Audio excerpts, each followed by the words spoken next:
buchicho danado. Deixa o Vinícius falar um pouquinho sobre a Petrobras, Vinícius. A troca do presidente da Petrobras. Eu não diria que foi surpreendente, porque era um assunto que, enfim, né, estava na ordem do dia. E a impressão que a gente que acompanha mais à distância tinha que uma hora ia acontecer, né? O surpreendente foi o momento, né? Quando a coisa arrefeceu, né? Parecia que tinha entrado num certo vale ali o debate, o presidente foi lá e tum. Trocou o antigo presidente por uma nova presidente e com um argumento, claro, a gente fica sabendo disso por apuração de colegas e tudo mais, né?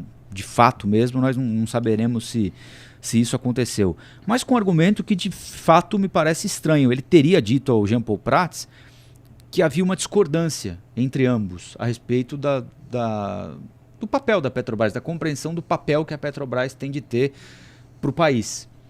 E o Jean Paul Prats teria dito a ele, falou assim, presidente, é impossível que haja discordância nessa área, porque fui eu que fiz o seu plano de governo para a energia. Então, assim, não tem como a gente pensar diferente a respeito da Petrobras, né? Mas, enfim, isso, né? O dono do cargo é o Lula, né? O presidente da República, ele indica o presidente da Petrobras e ele também tem a premissa de trocar a pessoa que está ali no cargo. Não foi só com o presidente Lula que Jean Paul Prats teve embate, né? Talvez um dos principais algozes do agora ex-CEO da Petrobras seja o ministro de Minas e Energia, Alexandre Silveira. Outro dia eu estava brincando, Rafa. Você tem irmão, Rafa? Eu tenho um irmão mais novo. Eu e meu irmão mais novo, quando minha mãe não estava em casa, a gente saía no tapa, era pau para todo lado. E aí quando minha mãe chegava junto com meu pai, era um com o dente caído, o outro com o olho roxo. Minha mãe falava, tá tudo bem? Sim, normal, tudo bem. Era essa mais ou menos a relação do Alexandre Silveira com Jean Paul Prats. Todo mundo sabia, quebravam o pau, e aí quando a imprensa chegava para o Jean Paul Prats ou para o Silveira, ele falava, e aí? Não, tá tudo bem, tá tudo ótimo. E aí, quando as coisas realmente aparentavam que estava mais calma, ou estavam mais calmas, a gente tem a troca do Jean Paul Prats. O Jean Paul Prats, quando ele deixa a sede da Petrobras no Rio de Janeiro, os jornalistas estão ali para acompanhar a despedida dele, ele vai cumprimentar os colegas de trabalho. Na saída, ele diz, cutucando o atual presidente da República, bom, a Petrobras agora está pronta para abrasileirar os preços dos combustíveis, como o presidente quer. E perguntam na sequência, mas você vai sair do PT? Porque tem isso, né? O Jean Paul Prats é senador da República, pelo PT. Rio Grande do Norte. Isso, ele deixa o cargo de senador para assumir a presidência da Petrobras. E o Jean Paul Prats, ele é tecnicamente formado, né? Ele tem a trabalhou na Petrobras, técnica também e formação técnica em petróleo. Então ele tinha uma questão técnica que o levou ao cargo. E aí quando ele é questionado se ele vai deixar ou não o PT, ele diz assim, vou avaliar. Então, também não garante que vai ficar no mesmo partido do que o presidente da República. Onde que estão os principais motivos de treta, de briga? O presidente Lula sempre fala que quer a Petrobras como uma empresa protagonista do setor de energia e também uma indutora do desenvolvimento do país. Esse é um lado de pensar. A empresa, ela não é uma empresa estatal. Ela tem o Estado como seu maior acionista, mas é uma empresa de economia mista, tem capital privado também dentro da Petrobras, mas quem comanda a empresa, de fato, é o Estado porque tem a maior parte dela. E o presidente da República, hoje Luiz Inácio Lula da Silva, entende que a Petrobras tem que ser uma indutora do desenvolvimento da economia. A principal briga, até onde eu li, agora mais recente, porque já teve uma dos dividendos extraordinários. Então, só para a gente entender, o que é um dividendo extraordinário? A empresa tem um lucro. A empresa ela só vai pagar dividendos se ela tiver um lucro trimestral, né? As empresas reportam seus balanços a cada trimestre. Quando você tem um lucro acima da expectativa, você pode distribuir parte desse lucro acima da expectativa para os seus acionistas.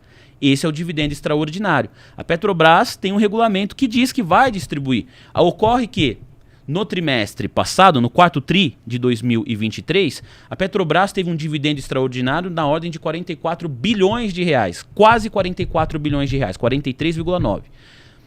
E o presidente da República pediu para que os conselheiros da Petrobras, ligados ao governo, votassem pela não distribuição. E não aconteceu a distribuição. O papel da Petrobras no dia seguinte abriu despencando. Depois de algumas semanas, foi distribuído 50% desse valor. Principalmente para o governo, que é o principal acionista, proporcionalmente é o que mais recebe também. Então já teve ali um embate público.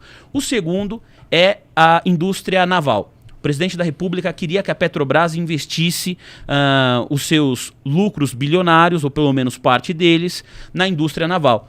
E o Jean Paul Prats, o então presidente da Petrobras, colocado lá pelo próprio presidente Lula, entendia que investir muito em indústria naval não era o melhor caminho para a Petrobras, não.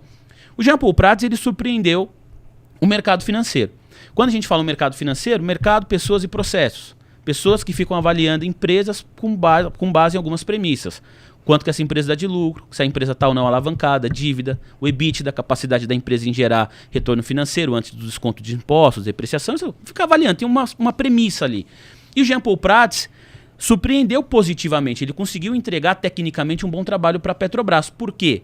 Para o mercado é importante que a empresa utilize o seu dinheiro naquilo que é o core da operação, que é a extração de petróleo em águas profundas. Esse foi mais um embate entre Lula e Jean Paul Prats. Claro, a corda estoura para o mais fraco nessa história é Jean Paul Prats. A nova presidente da Petrobras, que é a Magda Chambriard, ela foi diretora da ANP em 2012, na época escolhida pela então presidente Dilma Rousseff. Ela vai assumir agora a Petrobras. Já disse em declarações anteriores, antes de ser postulante ao cargo, que é favorável à exploração da margem equatorial, que foi um outro embate de Jean Paul Prats, mas aí envolvendo a ministra do Meio Ambiente, Marina Silva. Me parece que a Magda... No caso, ele é a favor, né? Ele era a favor. Ele era a favor e a nova também é. Então o problema aí não era ele, né?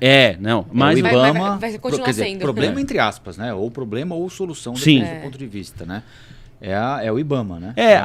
Agora, a questão é ver se os preceitos que tecnicamente antes de ocupar o cargo a Magda defendia, o quanto que ela vai flexibilizar isso ou não. Publicamente também, ela já se colocou mais a favor de uma Petrobras desenvolvimentista. Então, o que é essa Petrobras olhando para o desenvolvimento? É investindo em outras indústrias que não o core da operação, é usando o seu dinheiro também para... olhando para o social. Então ela já se colocou em alguma medida a favor disso. E isso preocupa o mercado, na medida que o mercado quer que uma empresa que é líder no seu segmento em exploração de petróleo em águas profundas utilize o seu dinheiro para melhorar cada vez mais esse business, esse negócio. Foi esse o embate, Rafa, e agora a gente espera para ver qual vai ser a postura da nova presidente da Petrobras. Agora, ninguém para nessa cadeira, né? Foram 8 presidentes em 8 anos, só na gestão Bolsonaro foram 5. Todo presidente, independentemente da doutrina, da forma como pensa a economia, do que pensa sobre a Petrobras, quer meter a mão ali, né? Porque é impossível que o Bolsonaro tenha escolhido 5 maus presidentes para a Petrobras, que em um ano o Lula tenha descoberto que o homem que fez o seu programa de governo para a área de energia e começou a carreira dele como funcionário da Braspetro não serve para presidir a Petrobras, ou seja, né? Em algum momento o presidente da República acha que tem que meter a mão ali, né? É porque o petróleo, ele é algo que toca diretamente a popularidade do presidente. A Petrobras é que vai, em última instância, falar quanto que vai custar a gasolina no posto de combustível que você vai abastecer o seu carro, que você vai colocar o diesel no seu caminhão. E no fim das contas, se você vai lá e tá mais caro, você não vai falar assim, putz, esse Jean Paul Prats, né? Você vai falar assim, pô, esse presidente, entendeu? Acaba caindo no executivo.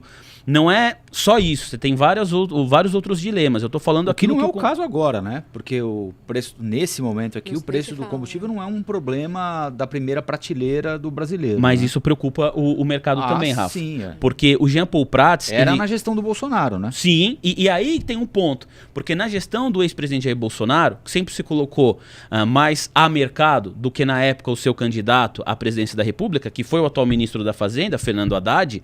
Então o Bolsonaro era o cara do mercado. Pô, se você é o cara do mercado, qual que era a política que a Petrobras seguia na época do então presidente Jair Bolsonaro? Do PPI, né, da paridade internacional dos preços. Então, o petróleo ele é uma commodity. O que é uma commodity? É um produto pouco industrializado que tem interesse global por esse produto e, portanto, o preço dele é definido pelo mercado internacional em dólar, que é a moeda global. Então o petróleo que vale para o Brasil, se eu transformar esse petróleo e refinar em gasolina, ele vai funcionar na China, ele funciona na Coreia, ele funciona na Argentina, petróleo é petróleo em qualquer lugar do mundo. Commodity. O preço da commodity, na época do governo do então presidente Jair Bolsonaro, ele era pareado com o mercado internacional. Subia o preço do petróleo lá fora, subia a gasolina aqui. Tanto é que a gente viu várias vezes o preço da gasolina subindo a cada 15 dias, a cada mês. E é quando o Jean Paul Prats chega, ele tira essa paridade internacional. E ele diz assim, agora a gente vai olhar num intervalo. E aí, né, nesse intervalo, no período em que Jean Paul Prats fica à frente da presidência da Petrobras, o preço do petróleo ele fica controlado na região dos $80 o barril. E a Petrobras, nessa margem, ela consegue ganhar muito dinheiro, ela não precisa ficar reajustando os preços. Agora, se você tem uma diminuição na oferta de petróleo, isso que a gente precisa ver, a tendência é que esse preço suba, se ocorrer essa diminuição da oferta, e se o petróleo chegar acima da casa dos $90 o barril, dos $100 o barril, como vai reagir a nova presidente da Petrobras? Esse também é um ponto de interrogação. Olá, aqui é o Rafael Colombo. Gostou do que acabou de assistir? Se inscreva no canal Cortes do Flow News para os melhores momentos. Quer acompanhar os nossos programas na íntegra? Então se inscreva no nosso canal oficial, Flow News.